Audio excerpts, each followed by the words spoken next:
this is upcoming, but this isn't. It hasn't been ruled on yet, but we can guess probably how they're going to rule. So this is the Supreme Court deciding is going to have a case coming up where they can decide whether or not to make it illegal for the government to institute a wealth tax on the rich, even though we don't have a wealth tax. So again, they're just making shit up. It's just literally. It's just a preemptive. Literally.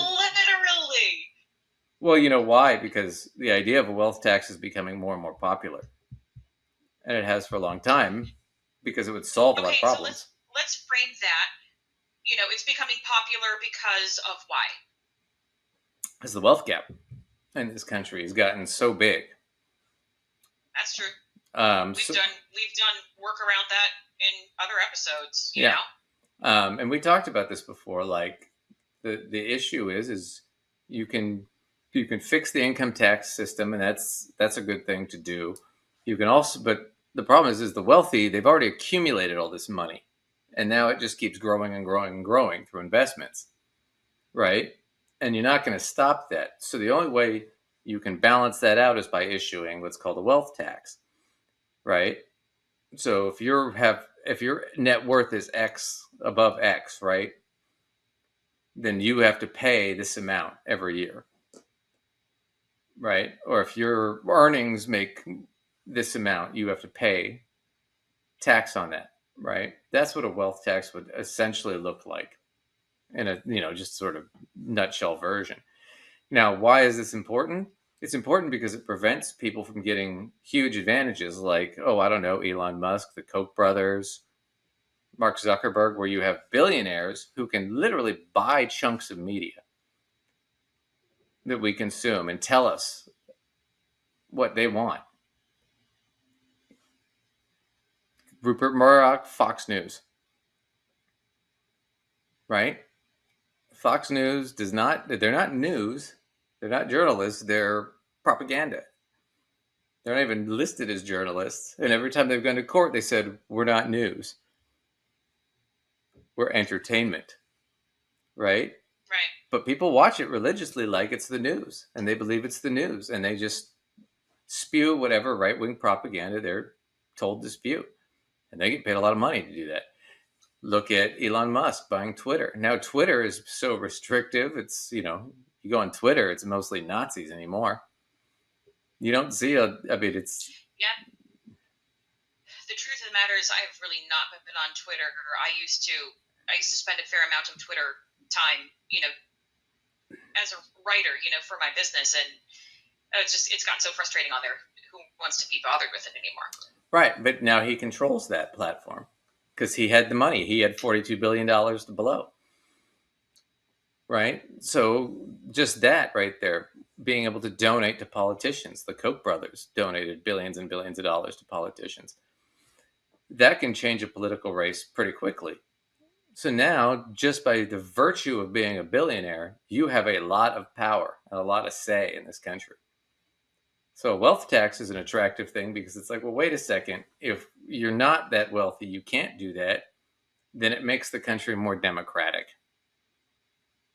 Because now your dollars you don't have those dollars. So you can't tip your hand on the scale as easy anymore. That's part of the big attraction to a wealth tax from just a socioeconomic perspective, right? Not just a financial perspective.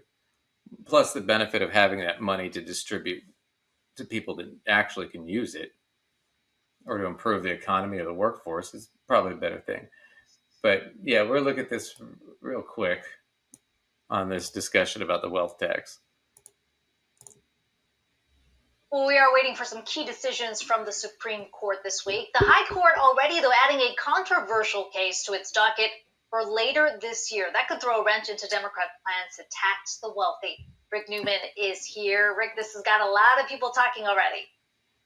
Yeah, it's arcane. I'll try to stay out of the weeds, but it is interesting. So part of the 2017 tax cut, which Republicans passed without any Democrats on board, included a repatriation tax, which didn't affect a lot of people, but basically it said that any Americans who own a certain stake above a threshold in any foreign companies, that they had to pay tax to the U.S. government on that stake as if it were a capital gain. In other words, as if they actually sold their shares in that company, even if they didn't sell the shares. So it would be like if you owned Apple stock here in the United States, you would get taxed on the value of that Apple stock instead of getting taxed on the gain in the stock once you sold it. So there was a couple in Washington State that had to pay almost $15,000 in tax. They protested.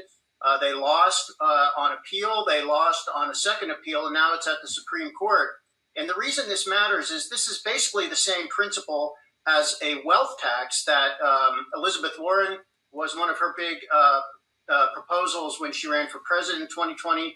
A wealth tax, so you tax people on their wealth, not on their income, which means on the amount of stuff they hold, not on the amount of stuff they sell. So if the Supreme Court would say, yeah, this is possible, then it opens the door to a wealth tax. And on the other hand, if the Supreme Court says, no, this is not valid, two things. It's going to basically say there is no basis for a wealth tax. And number two, the government's going to have to give back some tax money it collected. And overall, it expected to get about $400 billion over 10 years or something like $40 billion a year.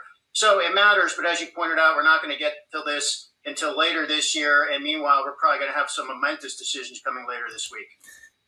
So I thought that was pretty amazing because the couple things about that are, one, this is the Paul Ryan Donald Trump tax plan. Initially proposed what is basically a wealth tax for foreign investments. And now they're pissed about it, right? Now it's coming back, right? On top of that fact, what I think is so funny about it, because he's talking about this. Yeah, we expected this thing would generate some $400 billion, right? Well, what was the student debt relief going to be from the Biden plan? Around $400 billion. So it's one of those things where it's like, dude, you don't want to pay for it, and you don't want to pay. Period. I mean, that's all it is at the end of the day.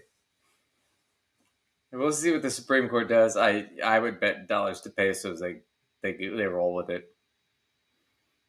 Probably. Yeah, I bet you they. I mean, they're basically bought and paid for at this point anyway. Yeah.